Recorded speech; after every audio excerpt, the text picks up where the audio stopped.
Masya Allah Ustaz.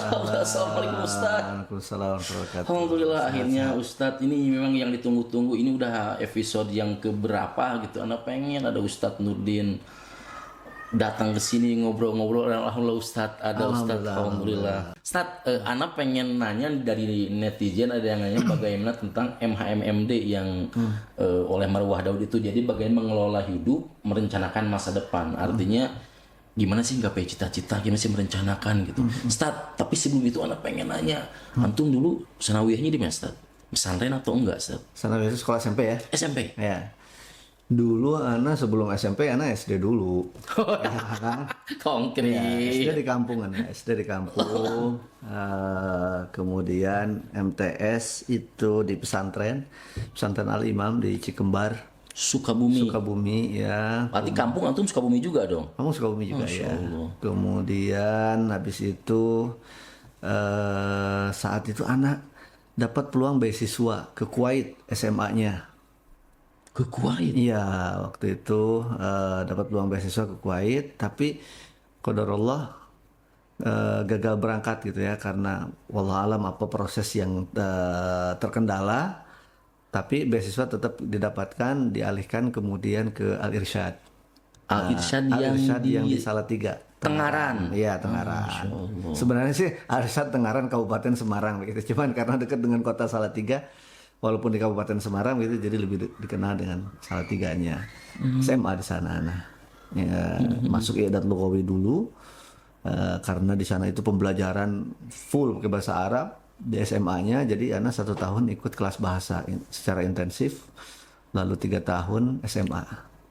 Lulus pengabdian. Dulu zaman anak pesantren itu ada pengabdian satu. Jadi lulus santri itu ijazah belum dikasih, 1 tahun kita harus ikut mengabdi. Di mana ngabdinya? Kebetulan kami terpilih untuk mengabdi di dalam. Ya di pesantren itu gitu. Karena memang biasanya yang ranking 1 sampai ranking 5 misalnya, atau kalau butuhnya 6 sampai ranking 6 gitu, pokoknya top 10 itu jadi pilihan untuk mengabdi di dalam. Menarik. Tadi antum bilang dapat beasiswa ke Kuwait. Beasiswa nggak sembarang beasiswa dong. Pasti ada hal-hal value yang antum punya. Kok bisa dari SMP bisa dapat ke Kuwait? Waktu itu apa yang didapatkan atau apa yang dimiliki? Kekuatan apa? Ya waktu itu anak kan SMP itu dapat beasiswa. Beasiswa juga SMP-nya. Dari Ihya Uturoth. Masya Allah. Nah itu kemudian ketua Ihya Uturoth itu datang ke Indonesia dan kunjung ke pesantren-pesantren. Nah kemudian dites. Nah, nanti yang lulus tes itu kemudian dia akan mendapat beasiswa SMA-nya di Kuwait. Nah gitu. Nah anak termasuk yang lulus itu.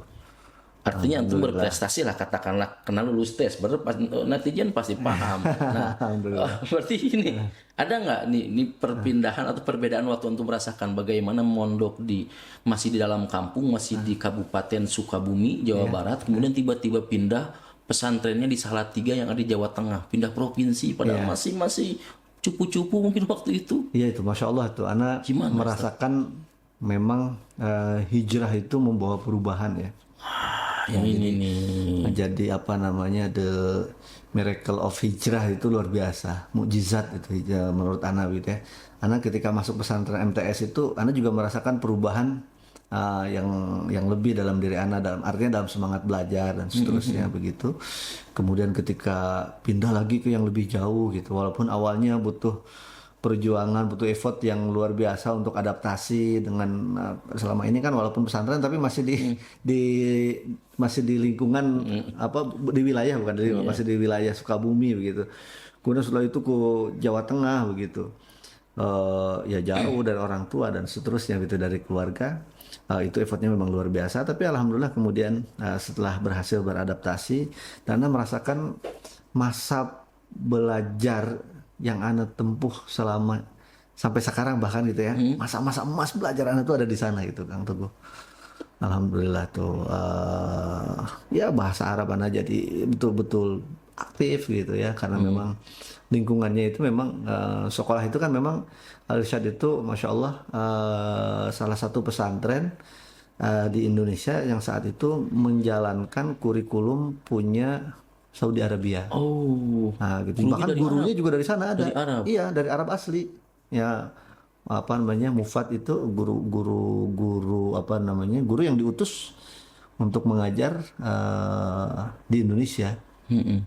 Itu ada dulu itu kami di masa kami itu ada 2 orang, kemudian karena mereka ada periodisasinya ya, kemudian di waktu saya kelas 2, anak kelas 2 SMA itu ada yang apa namanya pulang, kemudian diganti lagi yang baru, jadi terus seperti itu, alhamdulillah. Dan itu menjadi motivasi tersendiri juga begitu buat kita para santri. Artinya yang ngajarnya orang Arab langsung, pakai bahasa Arab langsung. Padahal waktu antum di Sukabumi, gurunya bahasa Arab tapi orang sini. Iya, orang sini gitu. Apa yang Tapi kamu itu menjadi rasakan basic, menjadi basic Enggak, tentunya. yang dirasakan ini kan mereka ngomongnya cepet-cepet itu orang Arab gitu. Ya awal-awal ya kita butuh adaptasi, itu tadi kata Ana, di awal kita butuh adaptasi, tapi ketika adaptasi itu berhasil kita lalui begitu ya alhamdulillah ya. Tapi tentunya semua itu kan dengan usaha dan doa ya. Doa terutama dari keluarga, dari orang tua gitu. Seperti itu kataku. Tantangan yang didapatkan waktu itu dengan teman-teman seangkatan seperti apa dinamikanya waktu itu ngadepin belajar bahasa. Yang pasti kan yang mondok di Al-Irsyad teman-teman bukan cuma Ustadz Nurdin aja tapi pun yang lain juga Iya gitu. dong, iya dong. Itu gimana mereka ngatur waktunya kalau pengen tahu atau tantangannya waktu itu?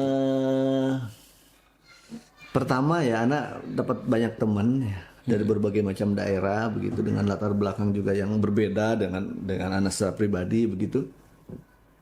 Itu yang tantangan yang menurut Ana berat pada saat itu gitu ya, harus melakukan adaptasi. Karena sebelumnya kan teman-teman ya dari wilayah sekitar aja begitu ya. Nah, gitu.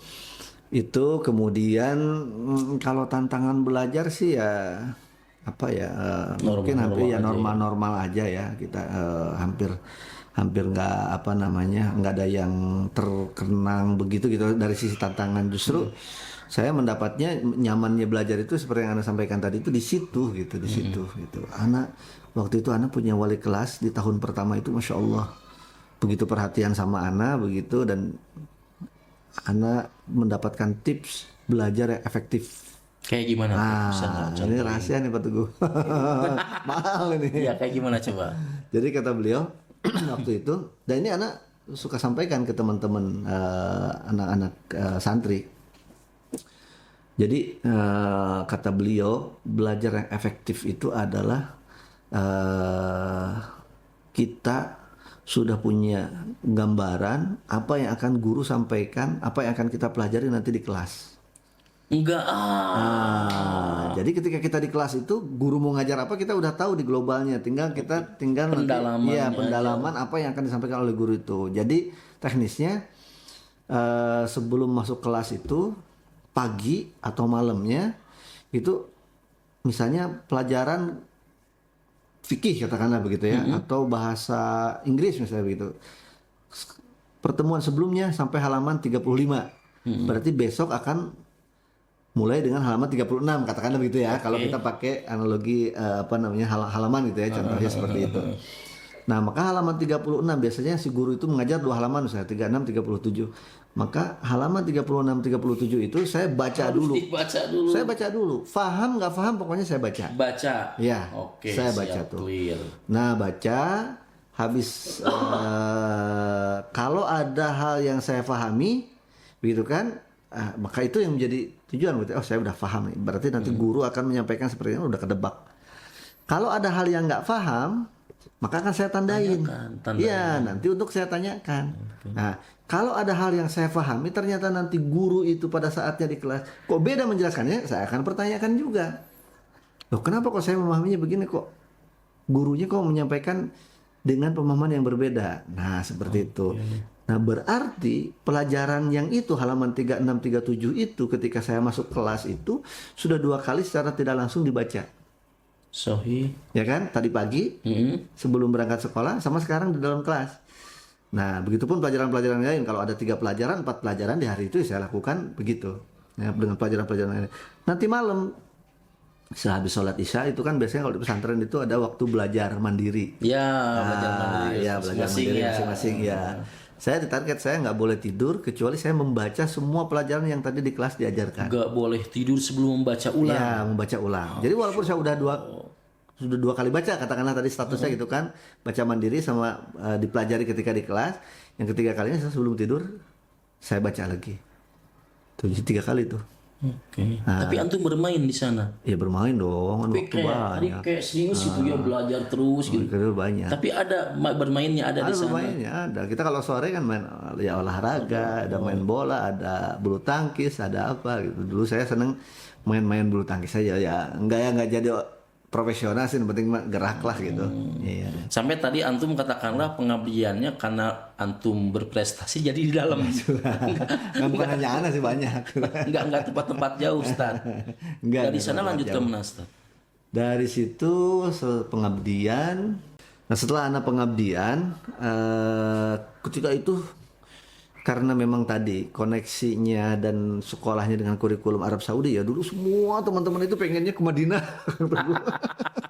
Semua pengennya ke Madinah begitu. Antum ke Libya. Nah, qadarullah pada saat kita lulusan itu masih pada fase di mana UIM itu, Universitas Islam Madinah itu tidak mengadakan tes di Indonesia. Oke. Karena waktu itu ada kasus yang WTC itu kan berpengaruh. Nah, berpengaruh ke situ. Nah, sehingga nggak ada itu penerimaan pendaftaran dan tes masuk ke UIM dilaksanakan di Indonesia. Biasanya ada tahun-tahun sebelumnya melalui daurah, kemudian setelah itu ada tes begitu ya. Nah, itu udah vakum tuh dari setahun atau 2 tahun sebelum anak lulus sampai beberapa tahun setelah anak lulus itu nggak ada. Nah, anak bertekad pokoknya kita harus kuliah gitu kan. Nah, alhamdulillah kemudian pendaftaran di Jakarta pada saat itu, kemudian anak tes masuk ke Takmili di Lipia Jakarta. Alhamdulillah lulus. Nah, pada saat anak mau menunggu masa masuk, kemudian balik ke pesantren, waktu itu ada keperluan kita ke pesantren, anak di pesantren dikasih tahu sama salah seorang ustadz pada saat itu. Ustadz Fitian, ya, hafizahullah ta'ala, Ustadz Fitian Amali itu, beliau menyampaikan, Din, kita mau ikut ini enggak katanya, tes ke Madinah. Enggak, waktu itu ada 3 negara. Oke. Ya. Apa aja tuh? Mesir, Libya, sama Sudan. Oke. Nah, itu Libya masih aman ya kan, belum terjadi apa namanya ramai-ramai. Arab Spring itu belum terjadi itu, belum ada ya semuanya ini. Nah, kemudian anak coba ikut tes. Gitu, alhamdulillah lulus. Kemana? Mesir, Madinah, Ke atau Libya? Mesir. Anak ikutnya yang ke Mesir waktu itu. Setelah anak konsultasi ikut yang Mesir lah. Oke. Nah, di Semarang pada saat itu di UIN Semarang ikut tes begitu. Ana dan ada beberapa teman waktu itu yang seangkatan yang mereka juga keterima di Libya juga. Cuma kita memang lagi main ke pesantren begitu. Kemudian dapat kabar itu ya sudah kita daftar, alhamdulillah keterima. Dan secara nasional ranking kita itu, nama kita itu ada disebutinnya wallahu ta'alam, itu karena ranking apa karena urutan saja gitu ya. Nama kita itu di awal-awal. Alhamdulillah. Nyarinya enggak susah. Nggak susah ya, nama kita ternyata di awal-awal. Tapi seangkatan ada yang ke Madinah, atau antum juga jangan-jangan memang lulus di Madinah juga atau kayak gimana? Ada, waktu itu Ana lanjut karena berangkat itu setahun kemudian. Ke Mesir itu? Iya, setahun kemudian. Jadi Ana lanjut di Libya. Nah, setelah mendekati masa pengurusan dan seterusnya, kemudian Ana izin untuk tidak lanjut di Libya itu. Kebetulan kami juga dekat dengan dosen-dosen begitu. Katanya, udah lanjut di sini aja katanya gitu. Nanti masuk syariah katanya gitu. Kita jamin nanti masuk syariah. Cuman karena orang tua mendorong Ana untuk keluar negeri, karena dulu kan mau berangkat ke Kuwait itu yang dulu Ana yang SMP itu mau SMA Kuwait itu ya nggak jadi, mungkin orang tua sempat agak gimana mungkin perasaannya gitu ya, mau ketika terima di Mesir itu udah berangkat dan seterusnya begitu. Nah, Ana coba minta support, minta doa dari guru-guru dan seterusnya, mereka mendorong ya, mendukung untuk Ana pergi ke Kairo. 2006 Ana ke Kairo akhirnya. Ke Kairo, artinya tadi pesantren di kampung SMP langsung ke Jawa Tengah. Enggak, SMP di Sukabumi lah. Lintasnya lintas kecamatan. Ya, baru SMA lintas provinsi. Ya. Masya Allah, Pak Widi konkret. Langsung kuliahnya lintas negara. Ya, alhamdulillah. Berapa tahun Ustaz di Mesir? 4 tahun lebih dikit. Ambil jurusan? Ana ambil jurusan syariah di Fakultas Syariah wal Qanun Islamic Law and Jurisprudence. Jurusannya Syariah Islamiyah, Islamic Law. Antum jurusan syariah. Iya. Tapi kenapa antum hari jadi pengusaha? Antum harus juga buku entrepreneur. Gimana kaitannya? Apakah antum ada benih-benih pengusaha sejak kecil atau memang antum jualan waktu di SMA? Di mana titik temu tiba-tiba antum bisa menemukan ada di titik ternyata antum seorang pengusaha juga, bisnismen juga gitu. Bukan pengusaha, usaha gitu. Ya, antum Pengusaha tuh kesannya gitu. ya udah antum pokoknya triliunan gitu buka asetnya. beberapa usaha gitu. Susahnya ngomong sama Ustaz merendah terus. Gimana kok bisa jadi kesana gitu? Jadi, Ustaz enggak jadi Ustaz doang gitu. Kan menarik tuh. Ya. Apa ya? Dulu itu Ana waktu kecil itu, waktu SD itu ya, Ana kan kebetulan meninggal oleh ayah. Nah kemudian Antum yatim berarti? ya, kemudian Ana, qadarullah, kemudian Ana Sebentar Alphonse. iya. Antum berarti ditinggal bapak usia berapa tahun? Ana menjelang masuk SD. Nah, tapi bapak Ana memang kalau kita berbicara kata orang kan ini ada gen atau apa gitu. Dulu memang bapak Ana pedagang. Oke. Iya. Artinya antum Suka yatim usaha memang sudah sejak kecil. Ana kecil Ana SD. Oke, lanjut Ustaz. Menarik Ustaz. Kemudian waktu itu Ana tinggal sama nenek. Nah, tinggal sama nenek. Nah, nenek ini suka bikin kue. Nah, dia pinter tuh bikin kue. Nah, itu nanti pagi-pagi itu dimasukin ke tempat-tempat, ke warung-warung kayak gitu. Kue-kue basah ya? Iya, kue-kue basah. Oke. Kayak lapis begitu misalnya gitu, pastel tuh kayak gitu tuh, kue-kue sehat sih insya Allah. Nah, itu kemudian Ana yang suka pagi-pagi nganterin tuh. Nah, nanti kan berapa biji, duitnya berapa gitu kan. Nah, ya, jual nih yang produksi nenek di rumah, Ana yang masuk-masukin gitu ya.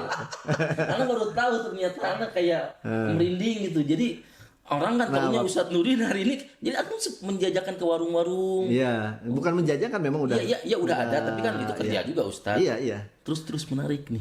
Terus apa namanya? Ya begitulah kita waktu kecil di kampung, terus waktu kita kuliah di Jakarta, saya banyak kenalan dan seterusnya gitu ya, diajak karena kebetulan waktu itu saya kuliah, mohon maaf nih Kang Teguh, masuk di Takmili itu mungkin hampir 95% pelajaran itu sudah saya pelajari ketika saya di Al-Irsyad. Iya, jadi yang penting mah absen gitu ya. Karena semua pelajaran bukunya mirip. Banyak beberapa pelajaran yang bukunya itu buku yang saya pakai ketika SMA. Iya, begitu. Karena memang kelas takbir ini kelas penyempurnaan bahasa sebelum masuk ke kuliah syariahnya.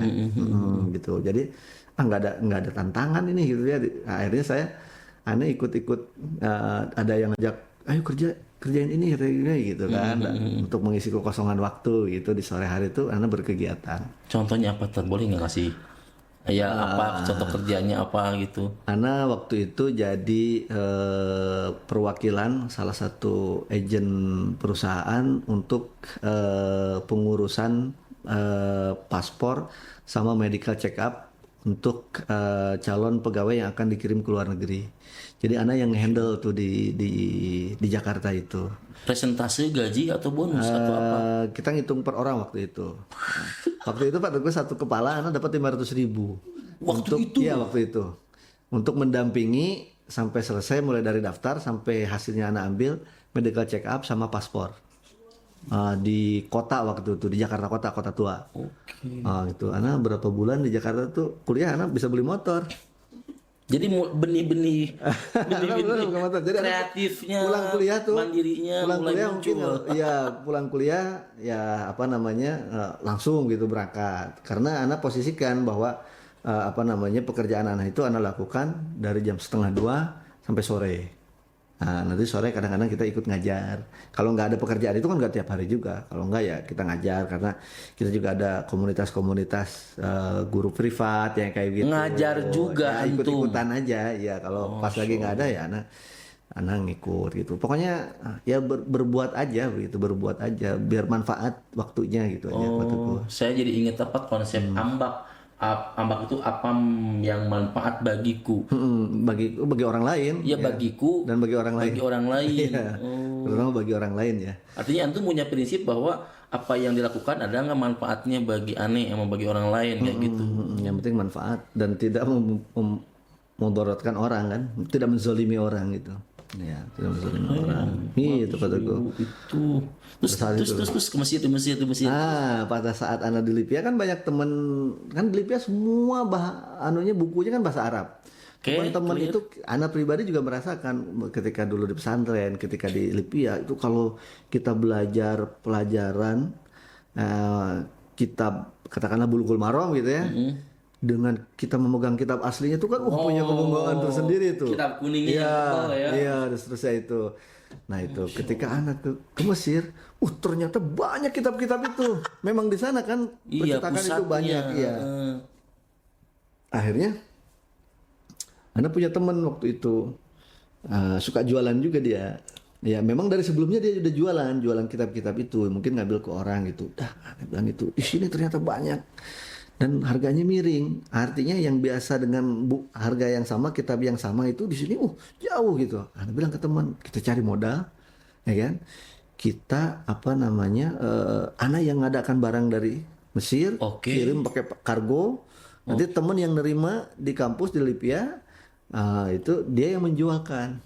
Itu kemudian dari situ. Ide itu ada di semester berapa Ustadz? Waktu atau tahun keberapa? Semester tahun pertama. Tahun pertama antum sudah berbisnis ria. Ya nggak berbisnis ria. cuma ngelihat peluang itu gitu. Anak ngelihat peluang, wah ini bagus gitu kan, bagus. Dan untuk membantu juga pada saat itu kan kitab susah Pak Tugu.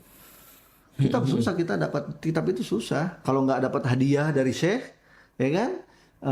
Atau memang dibagi, kalau kita di Libya kan memang dibagi buku mukorornya itu ya. Tetapi kan kita ingin referensi-referensi yang lain kan, buku-buku tambahan kita ingin punya gitu. Itu jadi suatu kebanggaan buat kita ketika kita bisa beli buku Arab gitu kan yang asli dan seterusnya. Itu memang beda rasanya. Antum menangkap peluang itu.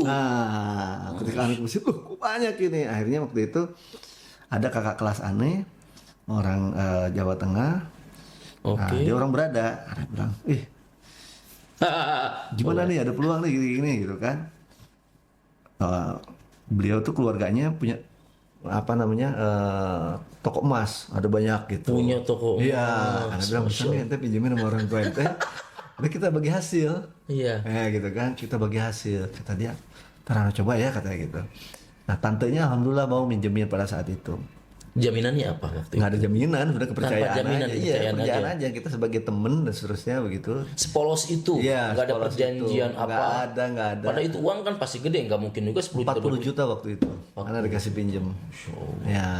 Bukan dikasih pinjem sih, ya kita usaha bareng. Ya dengan modal 40 juta. Ya alhamdulillah, modalnya kembali, terus kita berkembang. Nah karena saking seringnya kita, anak mulai dari ngirim satu karton meningkat jadi 2, jadi seterusnya sampai kepada 1 truk, 2 truk, anak gitu sampai 1 kontainer ya. Ini menarik. 1 kontainer artinya antum di lain sisi antum juga kuliah tadi syariah, pasti fokus juga, pasti ala belajar juga sama membaca dulu sebelum nanti dosen. Itu kan ada ekspor impor, itu gimana ngurusnya? Padahal kan lagi repot. Maksud itu kan ada ilmu baru, ekspor impor kan nggak kayak surat berbahasa Arab gitu. Itu gimana? Antum belajar dari mana Ustaz? Jadi pengalaman anak ya, ketika kita sudah masuk ke dunia baru dan kita mau serius di situ, kebuka apa tuh? Yang penting kita cari, yang penting kita mencari gitu. Ketika mentok kita cari gitu. Waktu itu kan kita sudah mulai ada internet ya, kita sudah kena dengan Google gitu. Ya udah searching aja, gimana caranya? Begini ya udah lakuin gitu. Kebuka ya. Fadlullah wa ni'mah ya, tentunya pertolongan Allah. Yang penting kita usaha. Jadi dari dan nggak berhenti belajar. Itu aja udah. Jadi awalnya ekspedisi kue-kue basah di kampung sampai jadi sekarang dulu mungkin lintas RT Pak Widi ya, lintas kampung gitu ya. Sekarang udah lintas negara. Ada berkas-berkasnya, bea cukai dan yang lainnya. Ustadz menarik. Tapi antum ceramah-ceramah waktu itu sepulang dari Indonesia katakanlah, sepulang dari antum katakanlah di Mesir, itu bisnis berjalan di Indonesia yang tadi itu. Jalan. Anak bahkan di tahun kedua kalau nggak salah ya, mulai tahun kedua, anak setiap tahun pulang ke Indonesia untuk ikut pameran Islamic Book Fair, Jakarta Islamic Book Fair. Yang jualan buku-buku tulosnya itu. Iya, yang itu kan pameran buku tuh. Nah, Ana bawa stand Arab. Jadi orang Arab Ana bawa ke Indonesia Oke. untuk ikut pameran. Alhamdulillah. Ya laku, alhamdulillah. Cip. Nah, gitu laku, alhamdulillah. Tapi- Makanya berlanjut sampai sekarang. Tapi kan yang Ana heran Antum juga sekarang juga jadi ketua pembina yayasan, juga jadi itu mah mudir apa. Terus gimana bisa masuk mendirikan sekolah pesantren yang segede ini gitu? Itu gimana awalnya? Gimana? Ya, itu mah. Ini teka-teki ya, makanya nggak apa-apa. Ana pengen tahu aja. Ya mengalir aja sih ya. Allah berikan kemudahan-kemudahan. Apa namanya? Orang mungkin percaya mungkin ya gitu ya. Allah menutupi kekurangan-kekurangan yang ada pada diri anak, orang percaya gitu nih ada tanah bisa dikelola nggak gitu, kita mau wakafkan gitu kan menjadi sekolah. Ya anak cari gimana sih konsep sekolah gitu kan dan seterusnya. Itu sepulang dari Pulang dari Mesir. pulang dari Mesir, artinya 2 tahun. yang kitab tadi berjalan. Jalan. Setelah itu baru mulai mendirikan pondok pesantren, dilanjut Jadi Ustaz. anak-anak pulang dari Kairo itu awalnya untuk liburan Pak Teguh. Nah, awalnya untuk liburan karena anak sudah alhamdulillah sudah keterima S2. Jadi sudah tes. Jadi anak lulus 2010. Itu sekitaran bulan ya Juli Agustus sekitar itulah ya. Tapi habis itu kan nanti ada tes untuk masuk the magister itu di bulan Oktober kalau nggak salah atau November Al-Azhar gitu. ya? Al-Azhar ya, nah di Al-Azhar Kairo. Nah, Ana nunggu itu tuh karena alhamdulillah visa Ana masih panjang. Nah, Ana manfaatkan untuk ikut daftar itu. Alhamdulillah keterima. Nah, udah Ana persiapan mau pulang untuk liburan sambil ikut pameran itu, event pameran itu. Nah, jadi Ana sama partner dari orang Kairo, orang Mesir untuk ikut pameran. Ya udah Ana duluan ya, Ana bilang begitu karena Ana sambil liburan. Jadi Ana ke Jakarta duluan. Nah, alhamdulillahnya pada saat itu Ana juga mempersiapkan berbagai macam plan begitu ya. Kalau nanti di Jakarta nggak mau balik lagi terus seterusnya gitu. Jadi ijazah itu Ana bawa, alhamdulillahnya Pak Teguh. Ijazah Ana bawa. Karena di samping itu juga Ana bingung mau nitip ke siapa ini kalau hilang. Oh iya kan ini 4 tahun kita terus seterusnya gitu. Walaupun ya itu formalitas gitu ya. Artinya ilmu ya ilmu gitu ya yang ada dalam diri kita. Tapi Ana bawa tuh ijazah itu. Ana bawa. Qadarullah pada saat Ana pulang di Indonesia, Mesirnya Gonjang ganjing. chaos ya. Waktu itu kan reformasi. Yang revolusi itu yang Ya, turun itu. Mubarak diturunkan itu dan seterusnya. 2011, itu. 2010 kan. itu. Kemudian Presiden SBY pada saat itu kan mengevakuasi masyarakat Indonesia yang ada di sana. Naik Garuda Indonesia ke sana ya. Oh seterusnya. iya. Ini gimana aneh mau balik lagi orang ada di sana aja pada pulang ke sini. Padahal udah daftar kan? Udah diterima alhamdulillah. Nah, gitu akhirnya ya apa namanya berkegiatan di Jakarta begitu ya mungkin semakin banyak aktivitas akhirnya aduh kayaknya nggak balik lagi deh gitu kan memang suasana di sana juga lama kan sampai stabil kembali itu akhirnya udah berkegiatan di Jakarta sambil meneruskan tadi usaha yang memang sudah kita rintis sana dengan teman-teman di Jakarta ya. Nah di sela-sela itu kemudian ada yang apa namanya Ingin mewakafkan tanah tadi itu. menawarkan mengelola tanah wakaf itu. Padahal belum ada pengalaman sebelumnya. Ya pengalaman mengelola belum ada dan dia ingin dijadikan pesantren. Nah, sampaikan apa adanya. Kalau mengelola pesantren saya fresh graduate, Oke. nggak punya pengalaman gitu. Tapi kalau pengalaman menjadi santri ya kita dulu dari kecil nyantri gitu kan, seterusnya gitu. Tapi ngobrol-ngobrol mungkin tertarik kali enak gitu. Ya udah saat kata Bismillah dah kita jalan Itu tahun berapa Ustaz? Itu medio 2012. Mulai obrolan itu ya. Habis itu kemudian 2013 awal kita sepakat dengan teman-teman yang lainnya dan seterusnya gitu jalan. Ini enggak anak sendiri satu gue banyak orang. Ya banyak tim ya. Amal jama'i kan seperti itu memang kerja kolektif kan untuk membuat lembaga pendidikan itu nggak bisa sendirian. Tapi kan ya, Ana juga cuman ya jadi pelengkap aja mungkin. Tapi kan tantangannya tadi ketika bisnis juga gitu dan situ juga antum ada kegiatan kajian ini itu terus pendidikan antum juga ada keluarga Ustadz itu gimana ngelolanya Ustadz? Sekarang ya, waktu itu belum. Waktu itu belum. Waktu itu belum. Anda termasuk yang telat menikah. Oh, antum waktu itu belum. Qadarullah ya. Oh. Waktu itu emang belum. Di awal itu Pas awal-awal mendirikan pesantren belum. belum menikah. Jadi ya memang tantangannya di situ di waktu ya. Selalu ada yang apa namanya yang harus kita korbankan dalam tanda petik, artinya ya mungkin di saat orang mainnya katakanlah waktu untuk apa istilah anak sekarang tuh me time ya. Me time-nya mungkin 4 jam 5 jam gitu ya, mungkin ya kita hanya bisa 1 jam katakanlah gitu, 1 jam setengah atau apa gitu. Ya tapi nggak apa-apa lah, yang penting bermanfaat. Masya Allah. Ini udah berapa menit tadi? Ini kayaknya terlama nih. Tapi nggak apa-apa. Ini Udah waktunya kan? ini anak-anak Oh, juga alhamdulillah. biar tahu bagaimana sih.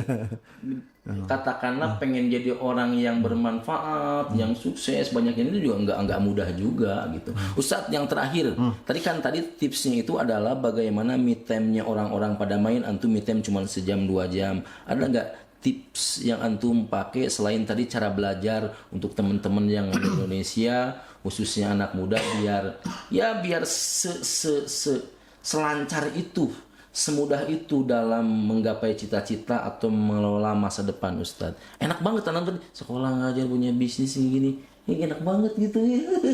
Gimana Ustadz tipsnya Ustadz? Sebelum ditutup Ustadz. Nggak ada tips khusus sih sebenarnya. Yang penting doa menurut Ana sih. Ana juga Ibu masih ada kan? Iya, berarti? ibu masih ada ya. Masya Allah. Ana merasa apa yang Allah berikan kepada Ana itu sama sekali mungkin tidak ada kontribusi dari payah Ana mungkin ya, tapi lebih dari doa-doa yang dipanjatkan oleh keluarga, terutama ibu, ya, keluarga-keluarga yang lainnya begitu, yang kemudian Allah kabulkan. Nah, Allah kabulkan. Fadlullah wa ni'mah. Semoga Ana bisa mensyukuri itu. Bisa mensyukuri itu dengan hati, dengan lisan dan perbuatan gitu. Makanya prinsipnya anak berusaha untuk menjadi bermanfaat itu aja untuk banyak orang sebanyak-banyaknya, insyaallah. Dan tadi ke ibu terus kontak-kontak apa itu jelas ya. Konkret asli, alhamdulillah, masya Allah, ini mah obrolan daging banget seputar persalinan sekolah. Kenapa? Karena kaitannya juga beliau adalah pakar di dunia pendidikan, khususnya pesantren juga. Alhamdulillah teman-teman, kita tutup saja. Semoga bisa mengambil manfaatnya, ibrohnya, intinya bagaimana cara mengelola kehidupan atau merencanakan masa depan sebaik mungkin. Banyak caranya, manajemen waktu, manajemen kesehatan, pikiran, dan yang lainnya. Ustadz, terima kasih banyak. Sama-sama. Nanti kita bertemu lagi ya. Insyaallah. Tanya-tanya udah teknologi pendidikan ya, Ya. di episode yang nanti. Insyaallah taala. Ustadz, assalamualaikum. Waalaikumsalam warahmatullahi wabarakatuh.